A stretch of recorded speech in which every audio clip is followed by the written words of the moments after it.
अस्सलाम वालेकुम, नमस्कार, आदाब, सत श्री अकाल। मैं हूं आपके साथ नबील अख्तर और इस वक्त आप देख रहे हैं न्यूज़ लाइव 10। बिजनौर के दो लड़कों ने मुरादाबाद में भी बिजनौर का नाम रोशन करके एक नया ही इतिहास रच डाला है।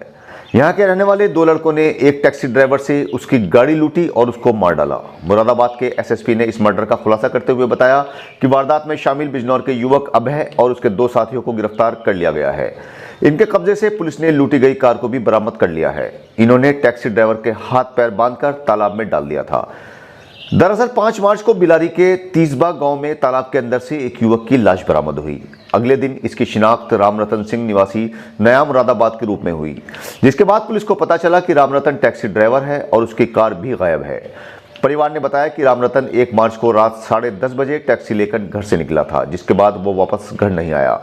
पुलिस ने छानबीन शुरू कर दी और छानबीन करने के बाद इस घटना का खुलासा कर डाला। पुलिस ने इस घटना में शामिल अभय बिश्नोई निवासी भगवानपुर रैनी सोहारा और उसके दो साथियों दीप बिश्नोई निवासी भगवानपुर रैनी सोहारा और मधुर चौधरी निवासी आजमपुर मुरादाबाद को गिरफ्तार कर लिया। इनकी निशानदेही पर पुलिस को लूटी गई कार भी बरामद हो गई है। पुलिस की पूछताछ में इन्होंने बताया कि मुख्य आरोपी अभय बिश्नोई को अपनी प्रेमिका से मिलने बागपत जाना था, जिसके लिए उसे एक कार चाहिए थी और उसके पास किराए की कार ले जाने के लिए पैसे नहीं थे, जिसके चलते उन्होंने सोहारा के ही रहने वाले अपने दोस्त मोहित सिंह की कार मांगी। इसे लेकर वो बागपत के लिए निकल पड़ा, लेकिन कार का एक्सीडेंट हो गया, जिससे कार खराब हो गई। उसके पास कार सही कराने के लिए भी पैसे नहीं थे और उसे बागपत जाना था, जिसके चलते उसने 1400 रुपयों में रामरतन की टैक्सी बुक कर ली। ये तीनों ही कार में मौजूद थे। रास्ते में अभय ने उल्टी आने का बहाना बनाकर कार को रुकवा लिया। कार के रुकते ही तीनों ने रामरतन के हाथ पैर बांधे और बिलारी के पास तीसवा गांव आ गए, जहां दरगाह के पास स्थित तालाब में उसे डाल दिया गया, जिससे उसकी मौत हो गई। प्रेमिका से मिलने आने के बाद इन्होंने कार को अमरोहा में छिपा दिया, जहां से पुलिस ने कार भी बरामद कर ली है। पुलिस ने तीनों को जेल भेज दिया है। गांव पाडला में कुछ लोगों ने एक किसान के मकान में घुसकर गोलीबारी कर दी। गोली किसान को न लगकर उसके कुत्ते के लगी, जिससे कुत्ते की मौके पर ही मौत हो गई। जलीलपुर क्षेत्र के गांव पाडला निवासी सरदार सुखविंदर सिंह खेत पर ही मकान बनाकर वहीं पर रहते हैं। उन्होंने बताया कि रात में करीब 1:30 बजे 5-6 लोग मकान में घुस आए, जिन्हें देखकर कुत्ते ने भौंकना शुरू कर दिया। कुत्ते के भौंकने की आवाज़ पर वो बाहर निकले तो बदमाशों ने फायरिंग कर दी। गोली उनके न लगकर उनके कुत्ते के लग गई और बदमाश मौके से भाग खड़े हुए। पुलिस ने 5 अज्ञात लोगों के खिलाफ रिपोर्ट दर्ज करके जांच शुरू कर दी है। बीती रात लगभग 1:30 बजे लखविंदर सिंह सनाब जनरल सिंह निवासी पाडला थाना चांदपुर ने थाना चांदपुर को सूचना दी कि उनके घर पर कुछ बदमाश चढ़ाए हैं, जिनके द्वारा फायरिंग की गई। फायरिंग में उनके पालतू कुत्ते की मृत्यु हो गई। इस सूचना पर स्थानीय पुलिस तत्काल फोरेंसिक टीम के साथ मौके पर पहुंची। घटनास्थल का बारीकी से निरीक्षण किया गया। इनके द्वारा थाना चांदपुर पर गांव के ही 5 व्यक्तियों जिनसे इनकी पूर्व की रंजिश चल रही है व अन्य 2 अज्ञात व्यक्तियों के विरुद्ध तहरीर दी गई है, जिस तहरीर पर थाना चांदपुर पर सुसंगत धाराओं पर अभियोग पंजीकृत किया गया है। घटना की विभिन्न पहलुओं से जांच की जा रही है। जांचोपरांत इसमें अग्रिम वैधानिक कार्रवाई की जाएगी। 1:30 बजे का टाइम थी। अंदर बढ़ गए आन के एकदम। पहले उन्होंने मेरे पे गोली चलाई, फिर कुत्तों ने एकदम उनके ऊपर हमला कर दिया। फिर जब कुत्तों ने उनको पकड़ लिया, फिर उन्होंने कुत्तों ऊपर गोली चला दी। फिर कुत्ता एक जब भी मर गया मौके पे। सूचना दी गई पुलिस को? सूचना दे दी। रात कोतवाल साहब रात आया थी, तो बाकी चलो कर करा के फिर चले गए। किन लोगों पर शक है जो आपके घर में? सर, तो मेरी तो देखो दुश्मनी है ही नहीं किसी के साथ, सिर्फ एक नीम के साथ। और अब दुश्मनी मेरी तो किसी साथ भी नहीं है।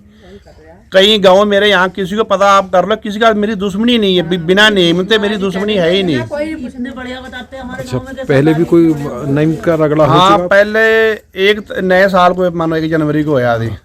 क्या जब भी इन्होंने मेरे साथ यहाँ रोड पे ही मार पिटाई करी थी इन्होंने मेरे साथ, तो उसमें अभी 2 पकड़े गए हैं। अभी 2 अभी पकड़े ही नहीं गए अब तक। तो मैं कई बार कप्तान साहब को भी गया, बाकी कप्तान साहब तो बहुत बढ़िया आदमी हो, तो बात सुनते हैं। जो आगे पुलिस नहीं आगे बात कुछ कर रही। उन्होंने उस दिन भी कहा थी 4 तारीख को भी इनको सरदार जी को सिक्योरिटी दी जाए 10 घंटे के लिए दिन में। जब सिक्योरिटी मिल जाएगी फिर पक्की दे देंगे इनको। कोई सिक्योरिटी नहीं मिली, मुझे कुछ नहीं मिला। अब इसके आज की जो घटना घटी है रात की, इसके संबंध में आपने कोई तहरीर दे दी? अभी कुछ नहीं दिया जी। कुत्ते के बारे में? नहीं, अभी दी नहीं कुछ भी।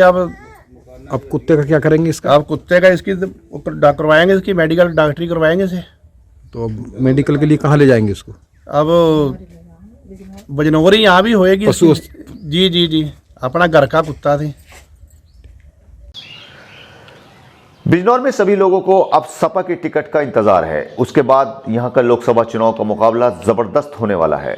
दरअसल यहां से भाजपा रालोद गठबंधन ने मीरापुर के विधायक चंदन चौहान को टिकट दे दिया है, जिसके बाद जातीय समीकरण बिठाते हुए बहुजन समाज पार्टी ने रालोद छोड़कर बसपा में आए चौधरी विजेंद्र सिंह को टिकट थमा दिया। इन दोनों पार्टियों की घोषणा होने के बाद अब सपा के टिकट का इंतजार है। चुनावी दिग्गजों का कहना है कि सपा ने अगर नूरपुर से सपा विधायक राम अवतार सैनी को टिकट दे दिया तो मुकाबला रोमांचक हो जाएगा। हालांकि टिकट की दौड़ में रुचि वीरा और संजय लाठर का नाम भी मजबूत माना जा रहा है, लेकिन दिग्गजों का कहना है कि अगर राम अवतार सैनी को टिकट होता है तो चुनाव में मजा आ जाएगा, क्योंकि भाजपा रालोद से टिकट पाने वाले चंदन चौहान गुज्जर हैं, बसपा के वीरेंद्र सिंह जाट और राम अवतार सैनी सैनी समाज से ताल्लुक रखते हैं और इस सीट पर यही तीन जातियां चुनावी समीकरण बनाने में अहम भूमिका अदा करती हैं।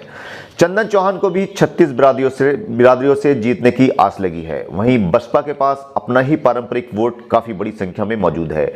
जहां एक और बिजनौर और चांदपुर विधानसभाओं में जाटों को जैन चौधरी के नाम पर साधा जाएगा, तो वहीं दूसरी ओर मीरापुर, पुरकाजी और हस्तिनापुर में गुज्जर समाज के मतदाताओं से चंदन चौहान के नाम पर वोट मिलने की बड़ी उम्मीदें लगी हुई हैं। अब सपा के पत्ते खुलने का सभी को बेसब्री से इंतजार है। सांपों की तस्करी में 5 लोगों को गिरफ्तार किया गया है। पकड़े गए आरोपियों में एक मुजफ्फरनगर, 3 बैसुमा और एक रामराज का रहने वाला बताया जा रहा है। इनके पास से दुर्लभ प्रजाति के सांप रेड सैंड बोआ बरामद हुए हैं, जिनकी कीमत अंतर्राष्ट्रीय बाजार में लाखों रुपए में मानी जाती है।